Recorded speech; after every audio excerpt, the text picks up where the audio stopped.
Assalamualaikum warahmatullahi wabarakatuh. Selamat pagi, halo adik-adik semua. Apa kabar kalian hari ini?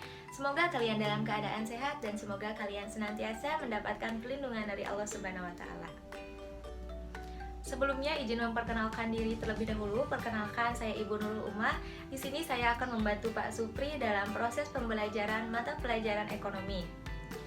Nah, sebelumnya kalian jangan lupa isi absensi terlebih dahulu di Google Classroom yang telah Ibu sediakan. Sebelum memulai pembelajaran pada hari ini, alangkah baiknya kita membacakan basmalah bersama-sama. Bismillahirrahmanirrahim.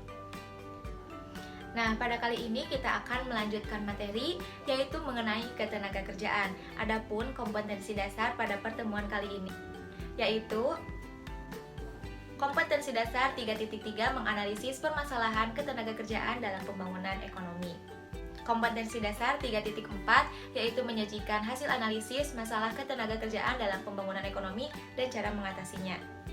Adapun tujuan dari pembelajaran pada hari ini yaitu siswa mampu menjelaskan mengenai pengertian ketenagakerjaan, tenaga kerja, kesempatan kerja, dan angkatan kerja, serta mampu menyebutkan jenis-jenis tenaga kerja. Nah, masuk ke materi yang pertama yaitu mengenai pengertian ketenagakerjaan. Menurut Undang-Undang Republik Indonesia Nomor 13 Tahun 2003 tentang ketenagakerjaan dikatakan bahwa ketenagakerjaan adalah segala hal yang berhubungan dengan tenaga kerja pada waktu sebelum, selama, dan sesudah masa kerja. Jadi dapat dijelaskan bahwa ketenagakerjaan merupakan segala sesuatu yang berkaitan dengan pekerja atau buruh, baik menyangkut hal yang sebelum masa kerja atau pre-employment dan selama masa kerja atau during employment maupun sesudah masa kerja.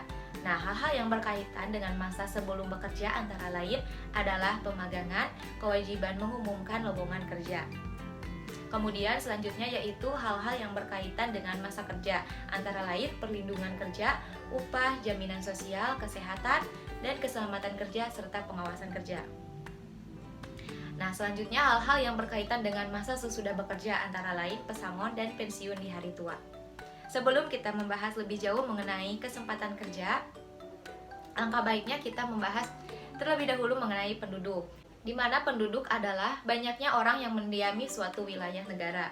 Nah, penduduk suatu negara dapat dibedakan menjadi dua kelompok, yaitu penduduk usia kerja dan penduduk bukan usia kerja.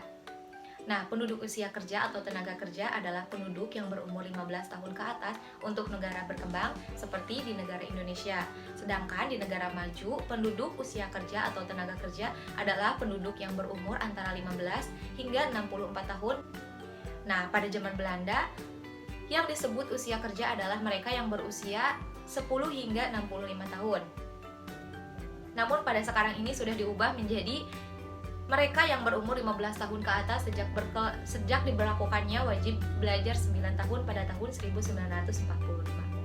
Yang selanjutnya yaitu penduduk bukan usia kerja, adalah penduduk yang berumur 0 hingga 14 tahun untuk negara berkembang seperti di Indonesia. Sedangkan untuk negara-negara maju, penduduk bukan usia kerja mereka yang berumur 0 sampai 14 tahun dan juga mereka yang berumur 64 tahun ke atas.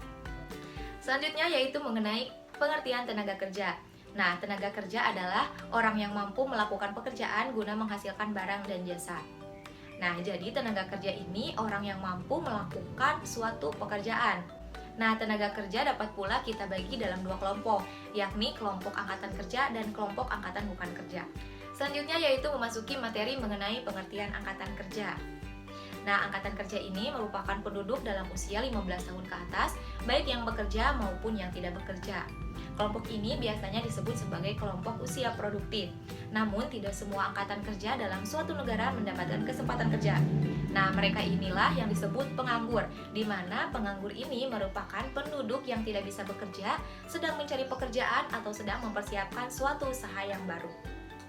Nah, pengertian kesempatan kerja, di mana kesempatan kerja ini adalah tersedianya lapangan pekerjaan baik angkatan kerja yang membutuhkan suatu pekerjaan. Nah, kesempatan kerja di Indonesia dijamin dalam pasal 27 ayat 2 Undang-Undang 1945 yang berbunyi tiap-tiap warga negara berhak atas pekerjaan dan penghidupan yang layak. Nah, dari bunyi pasal tersebut sudah jelas bahwa pemerintah Indonesia bertanggung jawab atas penciptaan lapangan kerja. Pemerintah berusaha menciptakan lapangan kerja bagi setiap warga negara, karena penciptaan lapangan pekerjaan berhubungan dengan peningkatan pendapatan per kapita sekaligus pendapatan nasional. Seperti yang kita ketahui bahwa jumlah penduduk Indonesia merupakan penduduk di dunia terbesar setelah India dan Amerika Serikat. Laju pertumbuhan penduduk Indonesia rata-rata 1,49%. Nah, angkatan kerja pada umumnya membutuhkan lapangan pekerjaan. Namun, baik di negara berkembang maupun negara maju, laju pertumbuhan penduduk, baik angkatan kerjanya yang lebih besar daripada pertumbuhan laju lapangan pekerjaan. Dengan demikian, dari sekian banyak angkatan kerja tersebut, sebagian tidak bekerja atau menganggur karena ketidakseimbangannya jumlah penduduk yang siap bekerja dengan kesempatan kerja yang tersedia. Selanjutnya yaitu memasuki materi mengenai jenis-jenis tenaga kerja. Yang pertama yaitu ada jenis tenaga kerja berdasarkan jenis kegiatannya. Nah, yang pertama itu ada jenis tenaga kerja rohaniah atau non-fisik. Nah, tenaga kerja rohaniah ini merupakan tenaga kerja dalam pekerjaannya lebih banyak menggunakan proses pemikiran, gagasan, ide, dan sebagainya. Contohnya yaitu seperti direktur, konsultan, dan manajer.